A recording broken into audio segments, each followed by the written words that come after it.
All right, welcome back, everyone, to Avid Outdoors Podcast. We have a bit of an update for you this time. Just Tyler and me, as you can see, no guest. So hang around, figure out what's going on with us. Hi, I'm Tyler.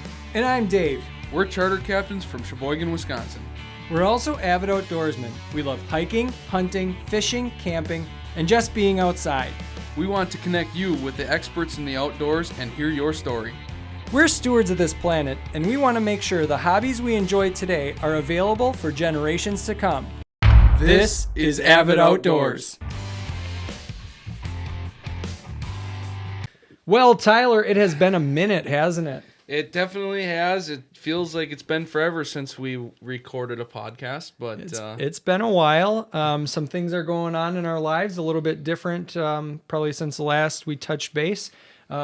You obviously got picked up. You've got a sponsorship from a boat company, and you're employed by that same boat company. Yep. Tell us a little bit about that and how that's been going. well, it's kind of been like throughout the summer been the new ordeal for me. My new full-time job is working for a company called Apex Marine. And I'm representing Angler Quest pontoons, which you've seen Roger on here before. We've talked about Angler Quest pontoons, but along with that, I'm also the sales representative for Quest pontoons and Polarcraft as well. So it's been an interesting change for me. It's kept me extremely busy, and I am the regional sales rep for all of Wisconsin, the Upper Peninsula, parts of Illinois, Minnesota, North Dakota, South Dakota, and now Iowa in the more recent weeks. So Excellent. Things are going really, really well.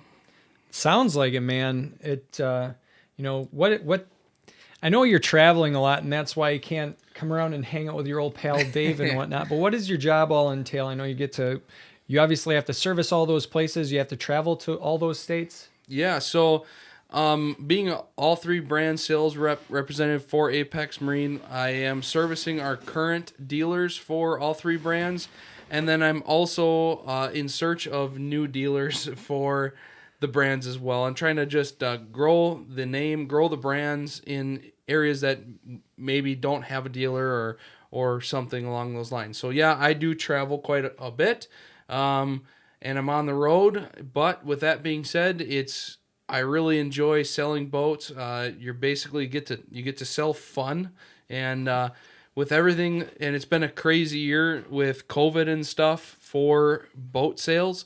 So we're actually sold out of pontoons for 2021, and we're looking at being sold out of Polarcraft in the next few weeks here. So just been absolutely crazy, and it's been super fun seeing how many boats are being sold and the happy customers. But the biggest thing is the biggest difference between me and a marina or a boat dealership is I don't deal with the general consumer all that often. I mean, I do once in a while, but I am selling boats to dealerships by the semi-load versus one boat at a time. Yeah. So you said you're sold out of those, pontoons. I mean, it sounds like it's a good thing. Are you able to keep up with orders, or what? What's the deal there? Yes and no. So dealers who put orders in early enough in the season are still getting boats, but dealers who might have dragged their feet a little bit may only see some boats. They might not see the entirety of their order. And a lot of that isn't because, it's because we've seen the most sales of boats we have in a long, long time. But along with that goes with everybody knows it who's in either the manufacturing industry or has anything that knows what's going on with COVID, knows vendor supply for manufacturers, whether you're a fishing tackle store, Mills Fleet Farm, lumber supplies, and for us it's raw materials to build the boat. So our vendor supply, what we don't want to do is overpromise and underdeliver. So we're just trying to be a little bit more conservative when it comes to telling people whether or not we can get them boats. So we're still opening up new dealers. I just opened up a new dealer yesterday, and I opened up a Canadian dealer last week, and opened up another dealer in Wisconsin last week. So it's been really, really good, but it's definitely interesting. You're going to need, I know you're sponsored, and I know you got a couple of boats. to be able to use for that sponsorship. But I think they're going to have to give you a third one just to be able to haul all your money that you're raking in for them. I don't know about that, but yeah, it's I'm very happy with, and I'm not done guiding by any means. I still do help out once in a while, and I still enjoy, if I have free time, I'll do it. But my major focus now is selling boats. So excellent, sounds good. And so you said you were, as kind of opening up dealerships as what do you call it? Just a rep, or what's my true title is regional sales director. Regional sales director. Pretty much a freaking cardiologist, if you ask me. Yeah. But same thing. So,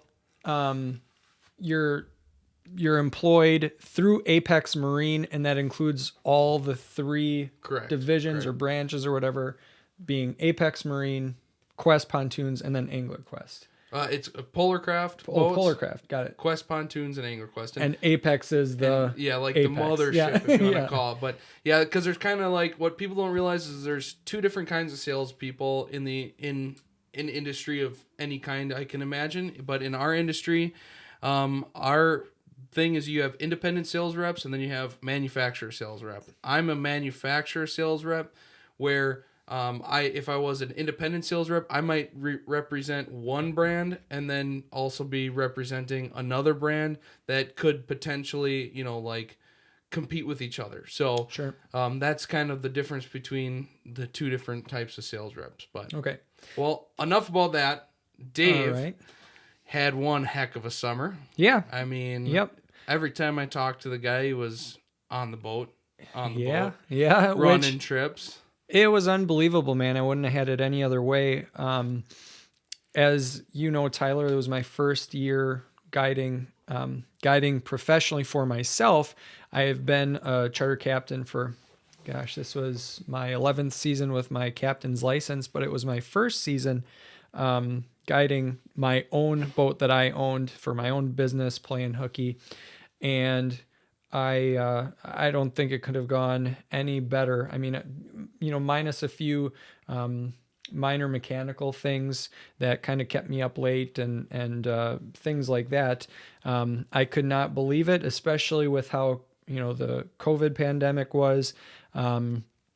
People wanted to be out and about. People wanted to be outdoors and fishing. And I was so fortunate to be able to have such a great base of friends, first of all, friends and family being there, supporting me, not only through just, words of encouragement, liking my posts on Facebook, sharing Instagram photos, sharing Facebook posts, things like that.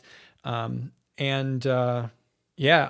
was very overwhelmed at times. Like it was times there was, the phone rang 7-8 times a day and I'm booking trips like literally every single time that the phone rings. I was completely amazed by that. I kind of knew what to expect when it comes to just, answering people's questions and things like that, because I worked for somebody who was so busy and obviously very successful in the charter fishing game already.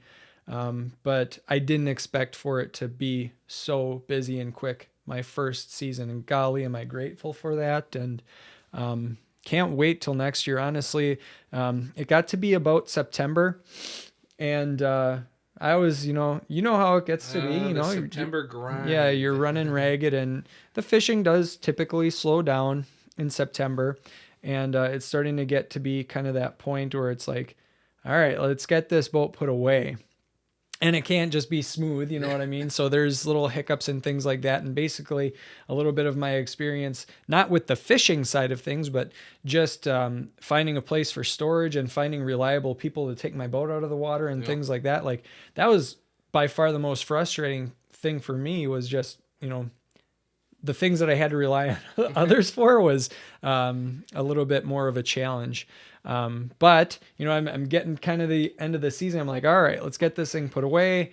I'm done with this season. It's, long and you have to do so many things, be up late. And, it seems like you always have to be in front of people, making people happy. And then, finally it's in storage and you kind of breathe a sigh of relief. It's like, oh, thank goodness that's done. You know what I mean? And it goes about 2 weeks and you're like, oh, I kind of like to get on the boat and work on it. And then you get on the boat and you're like, golly, I want to get this thing back in the water. Like I want to, let's start next season already. Let's get going here. So Yeah, because I think it was Christmas Eve you picked me up, and Yep. we went down to your storage unit, and we went and pulled a bunch of stuff off the boat. And yeah, it's going to be a little bit of a project, but Yeah. not too bad. Yep, got some sanding to do. I've got freshwater pump that I need to fix just for my sink on my boat, and buff, wax, a few electronic little adjustments that always need to be made on boats. It seems like no matter what, something electrical. Yeah, there's a reason why people are so happy that on the day that they sell one of those Lake Michigan Yeah. boats, because what you don't see below the deck Yeah. is all of the electrical wiring that happens, and oh my gosh. And none of it's factory wiring because No. the guy who owned it for, the last 10 years and then the guy who owned it before him for 15 years. And then, Yeah. so there's always sorts of things to be tinkering around with, and there's always projects. So. Yeah, absolutely. But overall, I mean, now the biggest question is, we talked about you were busy and stuff, and a lot of that you thanked the people who follow you and share stuff, and like people don't realize how much that actually truly does help Yep. us and you and things like that. But how was the fishing? Oh man, yeah. I guess that would be something good to talk about as well, right? Everybody always wants to know that part of it. I guess I gauge my success a little bit differently than what maybe my charter customers would. But yeah, you got a good point. The charter fishing or the fishing on Lake Michigan this past summer was, I would say, definitely above average. I would put it in like a great category. It was great. It wasn't seemed steady from Yeah. because obviously I wasn't there every day, Yeah. but it seemed steady. Yeah, it wasn't phenomenal. It wasn't the best year I've ever had. It wasn't, it wasn't the second or third best year I've ever had. But, I mean, I'm talking in terms of since I've fished Lake Michigan. But it was steady. It was consistent for the most part. There were your trips, here and there where bite was tough.